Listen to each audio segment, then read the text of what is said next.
Both Shannon Drake and Shannon Library cars began their journeys in downtown Pittsburgh, crossed the Monongahela on the Smithfield Bridge, dove into the South Hills Tunnel, and started the long climb to the separate loops that terminated each line.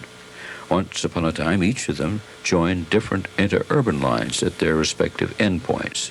The Drake cars for Canonsburg and Washington, the Library cars for Charleroi and Donora. Both Pittsburgh and Johnstown systems were laid out for single-ended operation. Terminal loops were made in empty lots, sometimes around several buildings and even around a city block. Except in car barns, all the switches were moved electrically by motormen from within the car. On the single track, spring switches were used. Facing points were fixed by jamming scrap iron against the point. Cars of the 1600 and 1700 series used on the Drake and Library lines had different configuration from those that preceded them. The 1700s were manufactured with a steel pilot just beneath the front cowl. All windows were sealed except the rear. They had a roof-mounted, high-intensity headlight, special trucks, windows for standees, those are the horizontal slots above the regular windows, and a full-roof ventilation monitor for forced air cooling. The exterior cowl on the roof ran almost the entire length of the car, instead of just the last third. All seats in these cars faced forward. In earlier cars, seats forward of the center doors were simple bench seats along the sides. Some of the 1600 and 1700 cars continued in use until after 1998. The 1600s were standard cars, but many of which were modified by the addition of the special features of the 1700s and assigned to interurban service after Pittsburgh had received them.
The building on the left was a car barn, and later an administration building. An interlocking plant on the second floor controlled the switches of some 6 different lines, which converged here. In later years, the trolleys controlled their own destiny by means of overhead contact switches operated by the trolley shoe itself. In many places, 2 trolley wires were used side by side about 6 inches apart on single track. This did away with the need for wire frogs on the numerous passing tracks.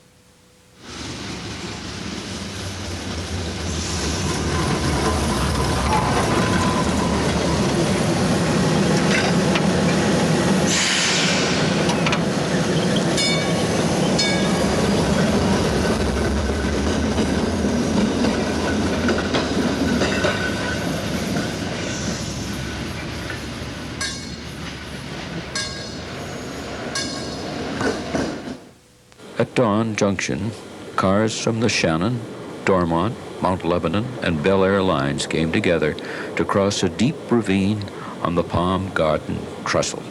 The trestle was named after a well-known dance hall of the 1890s, located at the north end of the trestle.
PCC, or President's Conference Car, figures prominently in this and many of our traction tapes.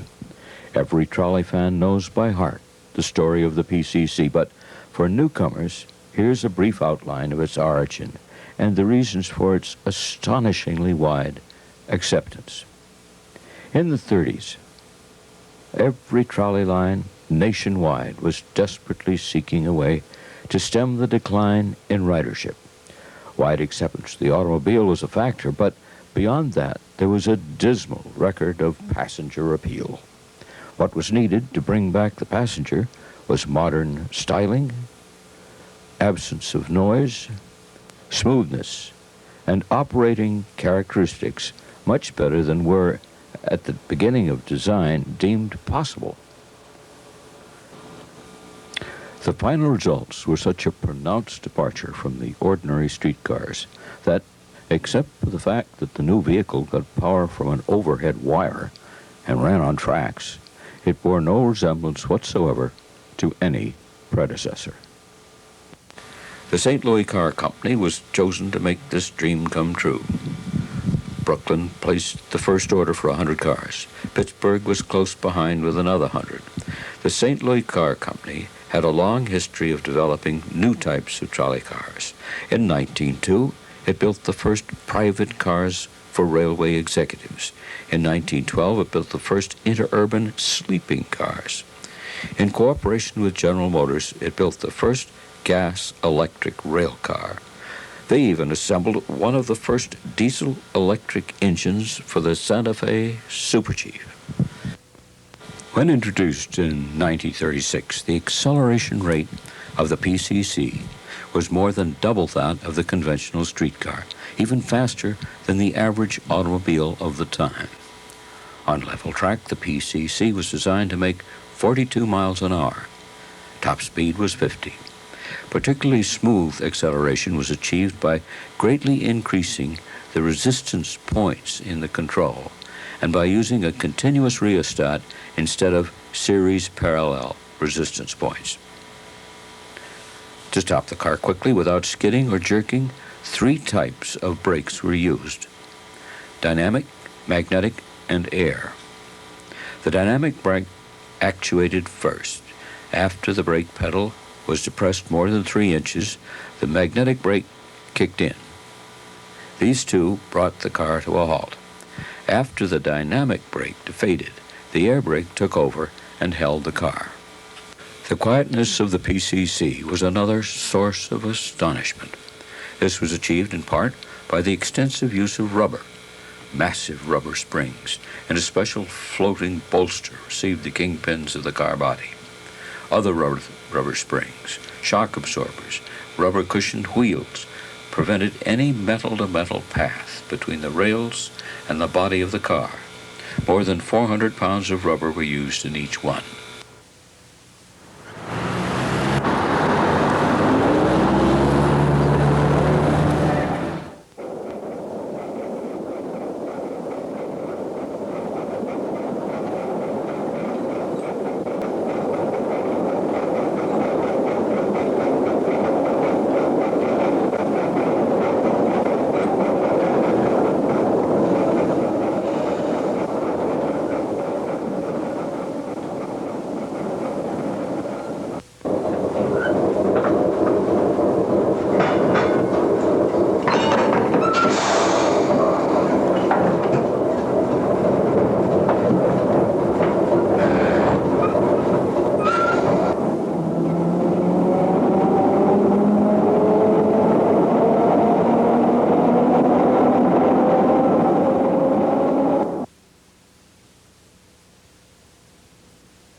has the only Y on the system.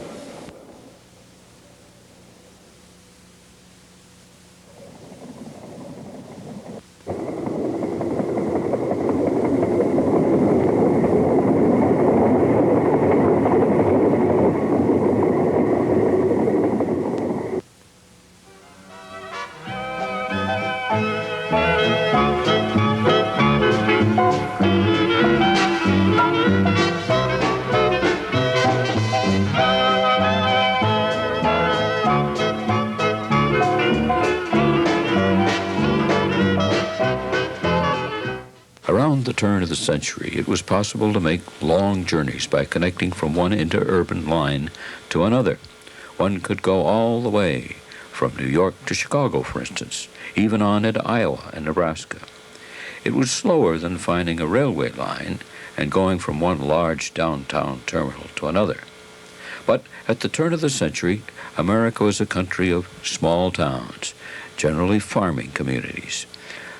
They came complete with strong social ties and a homogeneous sense of civic pride.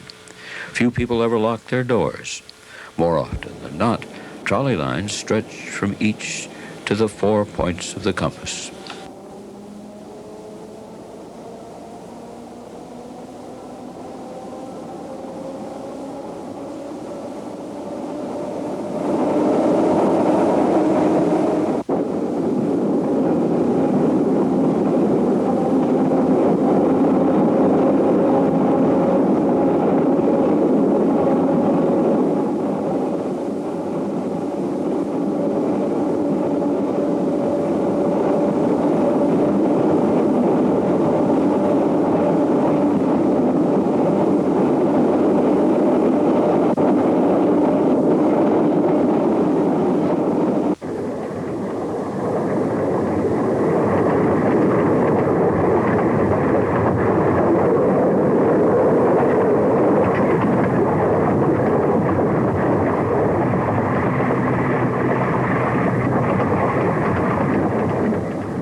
There were no through routes in Pittsburgh in the 50s and 60s, and even today, every route turns around in Pittsburgh and heads back to where it came from.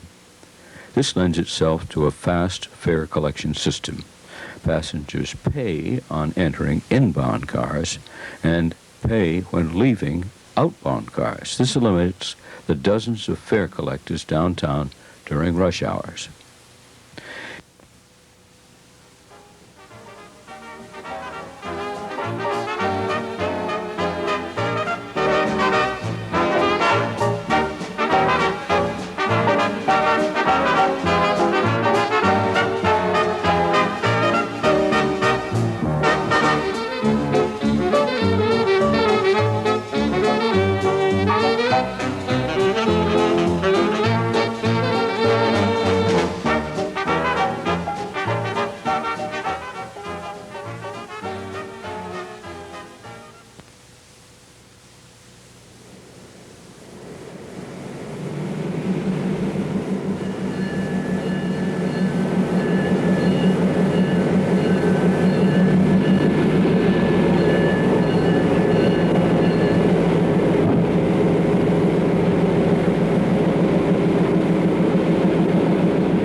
incredible fine view, the route was called, so steep it actually replaced an incline. It began in 1908 on the north bank of the Allegheny and did not originate in the city of Pittsburgh itself until the first PC series had been received in 1952. All service north of the river ended in 1966, including, of course, Fineview. Buses were planned for Fineview, but after trolley service ended, it was found that the grades were too steep, the trolley right-of-way too narrow, and its curvature too severe to accommodate buses. As a result, Fineview was isolated without access to public transportation. In its 58 years of operation, Fineview was the standard by which the most spectacular trolley car lines throughout the world were judged. Along Henderson Street, the grade exceeded 12%. At Katona Street, it rose to 12.24%, which was said to be the steepest non-rack railroad grade anywhere in the world. From Pittsburgh to the highest point on the Fineview line, the trolley car would climb 455 feet. Consider that a round trip over the entire line, including interim descents before reaching the final summit, could be made in 40 minutes.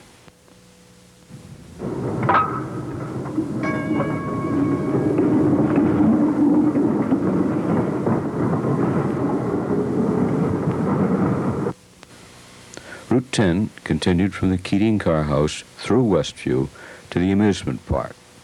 Here, they changed roll signs to Route 15, Bellevue, and continued on in a giant loop back downtown. Much of Pittsburgh's trolley system ran on its own private right-of-way. Much of this, in turn, was unpaved. In the Fineview area, however, tracks ran on pavement not much wider than the single-track trolley line itself, and in Pittsburgh, the tracks were a generous 5 feet 2 inches apart. Since the trolley lines were the only paved areas in much of Fineview, some Fineview motorists couldn't resist the opportunity to save time and have a far more comfortable trip by seizing command of the trolley right away with their automobiles, particularly after a late after evening party, where the route was obscured by dense undergrowth at trackside. This caper didn't require as much courage as those places where the sides of the trolleys seemed to brush the very front steps of the row houses.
Mount Washington line runs atop the cliffs above the Monongahela River.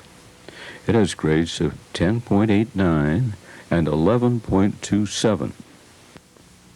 In September 1966, severe cutbacks on the South Hill trolley lines began. The Brookline and Mount Washington lines were replaced by buses.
After 1958, the Ardmore Line, Route 87, became the longest trolley ride in Pittsburgh, 14 and a half miles from downtown to Wilmerding.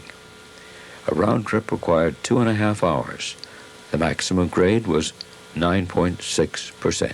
In September 1966, on the east end of the Ardmore Line, it was cut back from Wilmerding to Wilkinsburg without replacement by buses. All east end routes became weekday only. 9 other routes became bus operated by the following spring.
Clearance lines were painted in a wide white stripe. In this picture, you see one bulging to the right of the picture itself. To create them, paint spray guns were mounted on the 4 corners of a special work car. The sprays were activated as the car slowly rounded a corner. Some curves were so sharp and their overhangs so great that in some cases you see the danger line crossing both curb and parts of the sidewalk. In some narrow streets, the trolley rails came close enough to the curb that passengers could step directly aboard the car. In others, rails actually severed the curb and continued onto the sidewalk. In many places, cars must actually park with their right-hand wheels on the sidewalk. In 1961, with more than 40 lines, Pittsburgh's transit system was the largest in America. Long after the other major trolley systems in the United States had been torn apart for scrap and melted down, Pittsburgh trolleys continued to flourish, and for more than 10 years, after most of their peers had vanished, Pittsburgh still pursued its own unique vision of how transit operations ought to work, embellishing them, sometimes flamboyantly, with fresh ideas and brilliant colors.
Pittsburgh.